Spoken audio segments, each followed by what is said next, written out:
The air in the Normandy Bocage tasted of damp earth, diesel, and fear. Sergeant Curtis Culin ran a calloused hand over the cold steel flank of his tank. Lucky strike. Around him, the crew went through the motions of post-patrol maintenance, checking tracks, cleaning the bore of the 75mm gun. But a heavy silence hung over them all, heavier than the morning mist clinging to the hedgerows. They had lost 2 tanks from their company that week to the same horror. The German 88mm gun. One moment as Sherman was rumbling forward, a rolling fortress of American steel. The next, it was a roaring funeral pyre. The catastrophic crack of the high-velocity round echoing long after the flames died. The 88 didn't just penetrate the Sherman's armor, it turned the tank's interior into a storm of white-hot shrapnel, a deadly process called spalling.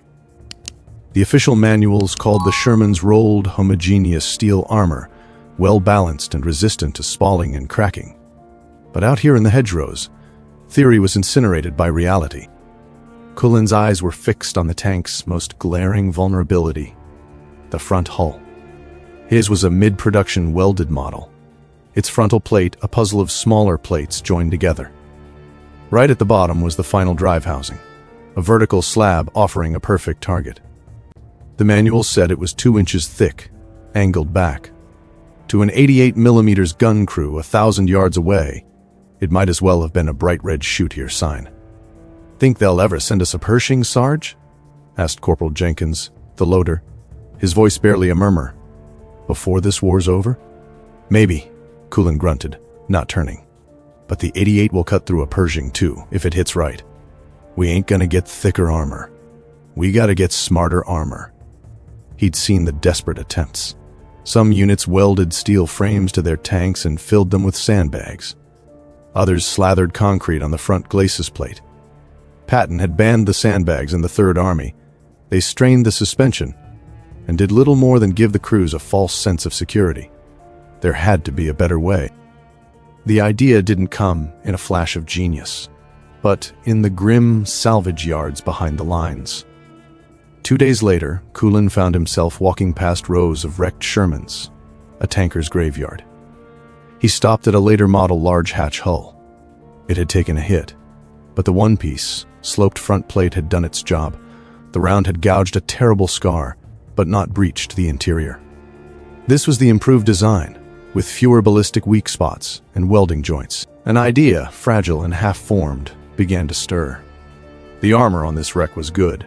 It was here, and his tank out there was vulnerable. The logic was brutally simple. "Corporal," he said to his driver later that day, pointing at the salvage yard with his chin. "You see that? That's not a graveyard. That's a spare parts depot." Getting the authorization was a battle all its own. The maintenance officer, a young lieutenant with impeccable manuals and very little mud on his boots, was incredulous. "You want to what, Sergeant?" "Cut the front plate off that wreck, sir.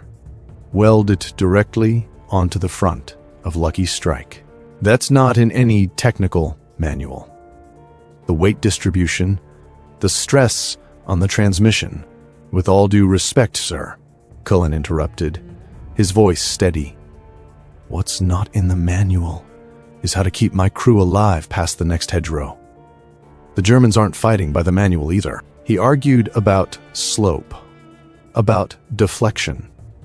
He pointed out that other crews in Patton's army were already experimenting with add-on armor plates. He promised it would be cleaner and put less strain on the tank than tons of sandbags. Finally, with a weary sigh and a warning that Culin would bear the responsibility, the lieutenant relented. The operation took a full day and most of a night.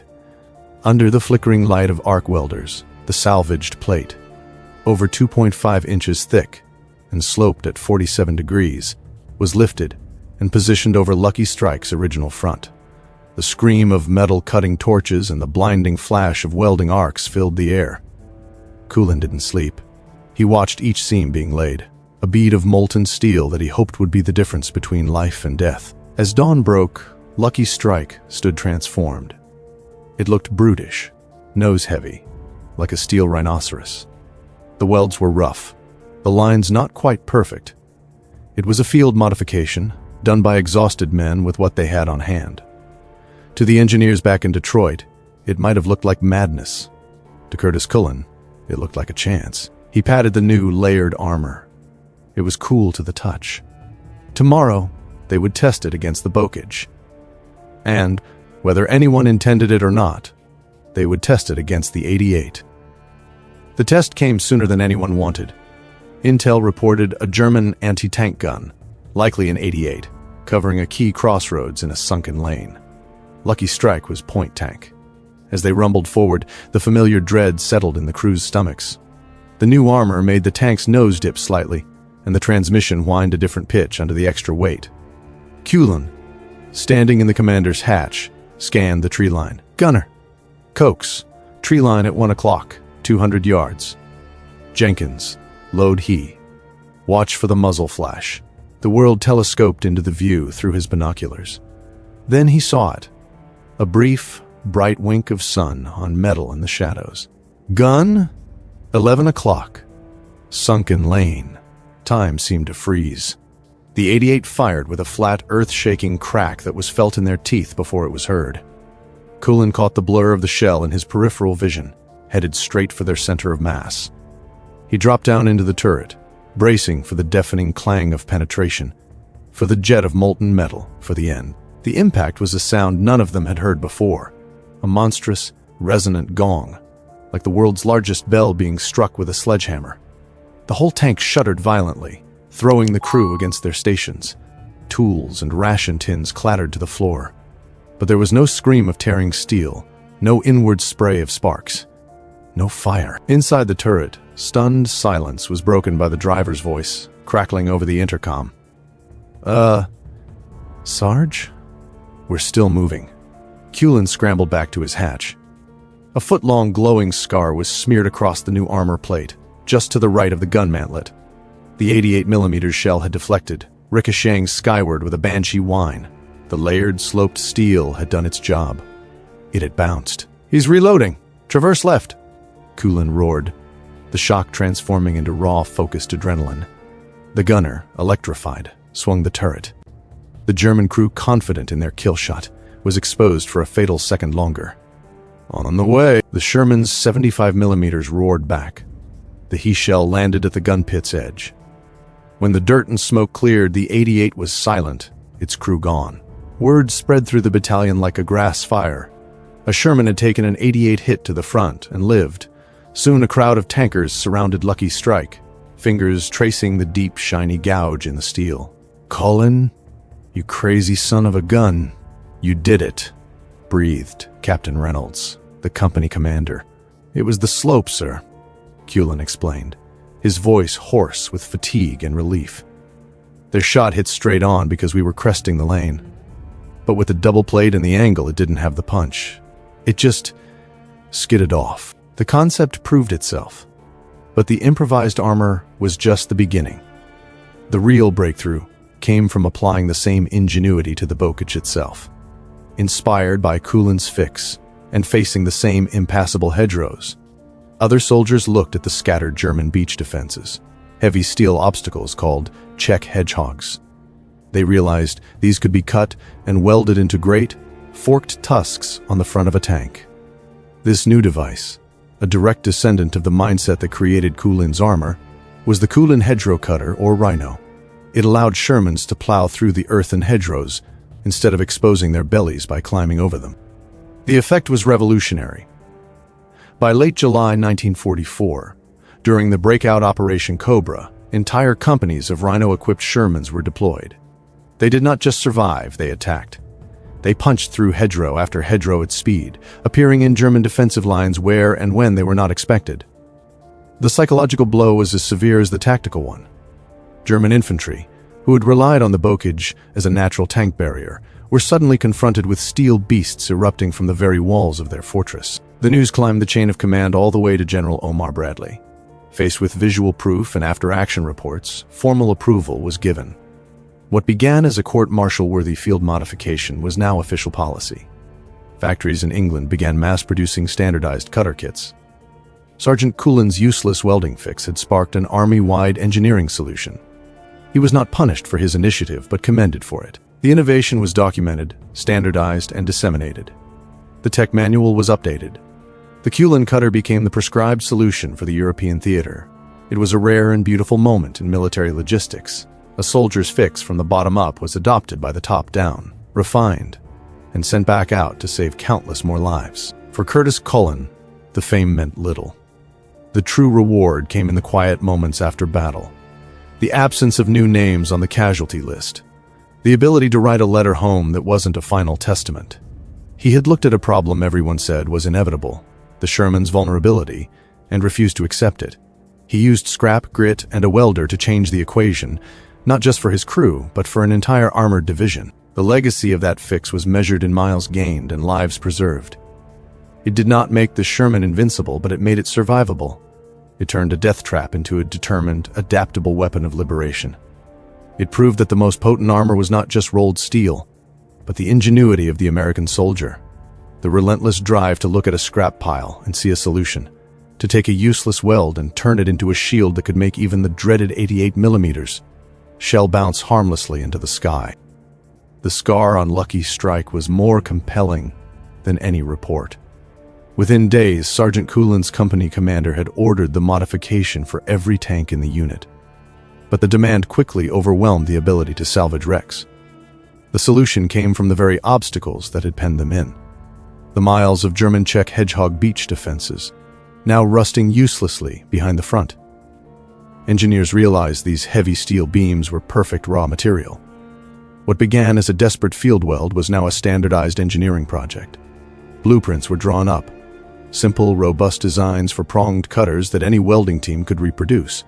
The Culin cutter was born. Official orders moved slowly, but knowledge among tankers traveled at the speed of rumor. Crews from other battalions, hearing of the Rhino that could beat the hedgerows, visited Culin's unit. They came to see, to learn, and to copy. There were no patents, no secrecy, only a shared need to survive and advance. Seasoned welders from the maintenance platoons became teachers. They showed how to brace the cutters, where to weld them to the hull for maximum strength without damaging the differential. This was soldier-to-soldier innovation, spreading organically through the ranks long before the formal memos arrived. By the time Operation Cobra launched in late July 1944, the transformation was astonishing. Entire armored divisions, like the 2nd and 3rd, had been fitted out. Visiting generals looked upon fields where hundreds of tanks, each sporting identical steel tusks, sat idling with a deep, powerful rumble. The improvised field modification had vanished, replaced by a standardized, mass-produced piece of kit. The U.S. industrial machine had absorbed the idea from the frontline soldiers and fed it back to them with breathtaking efficiency, turning a soldier's hack into an army's spearhead. The final seal of approval came from the top. General Omar Bradley, commander of the 1st Army, made a point to inspect the devices. He was a practical commander, less flamboyant than Patton, but deeply concerned with the grueling cost of the Bocage fighting. Shown how the cutters worked, not as armor, but as a key to mobility, he immediately grasped their strategic value. His endorsement silenced any remaining bureaucratic hesitation. With Bradley's backing, allocation of steel and welding teams became a top priority. The Rhino was no longer an experiment, it was the key to breaking the stalemate. The ultimate institutionalization arrived in the form of paperwork. The War Department published a new technical bulletin. Within its pages, between specifications for engine maintenance and radio procedures, were detailed instructions for the installation of hedgerow cutting device. T1. Sergeant Curtis Culin's name might not have been in the manual, but his idea was now enshrined in the official doctrine of the United States Army. A repair that could have gotten him disciplined had instead rewritten a small part of the rulebook. The spread was complete. From one sergeant's frustration to a company's project, to a division's solution, and finally to an army's standard equipment. The welded steel tusks on the front of the Shermans became the visible symbol of American adaptive ingenuity. They represented an army that could learn, and learn quickly from its grunts on the ground. As those tanks burst through the final hedgerows into the open country beyond during Operation Cobra, they did so not just with more horsepower, but with an idea forged in desperation and sharpened by collective need. An idea that literally cleared the path to victory. The true legacy of the welder's spark was written in the summer dust of Operation Cobra. On July 25, 1944, following a devastating aerial bombardment, waves of Sherman tanks, fitted with the Rhino cutter, charged forward. They did not climb the impassable hedgerows, they shattered them. This was the tactical payoff. By creating their own avenues of advance, American armor could bypass fortified lanes, outflank German anti-tank positions, and restore mobility to the battlefield.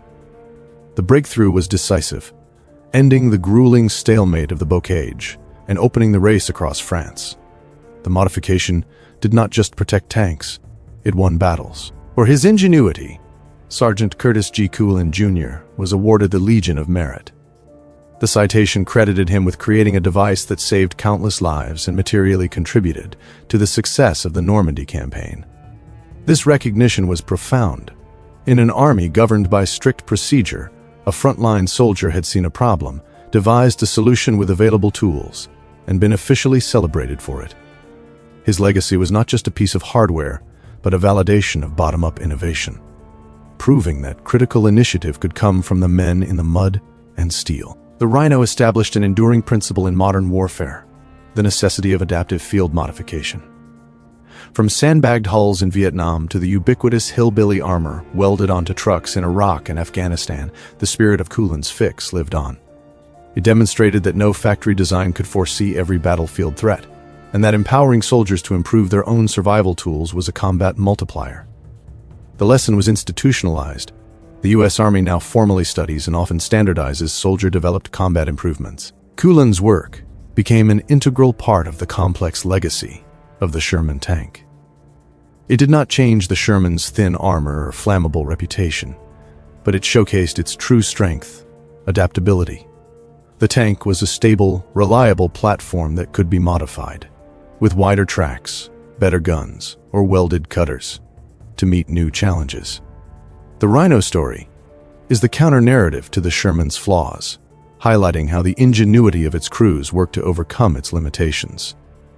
It transformed the tank from a symbol of vulnerability into one of resilient problem-solving. The deepest legacy lies beyond tactics or tanks. It is a story about the human spark against fixed odds. Faced with an impossible landscape and a superior enemy gun, the response was not resignation, but a welding torch. It reminds us that profound change often begins not in a headquarters or a lab, but with a single individual looking at a pile of scrap and seeing a solution.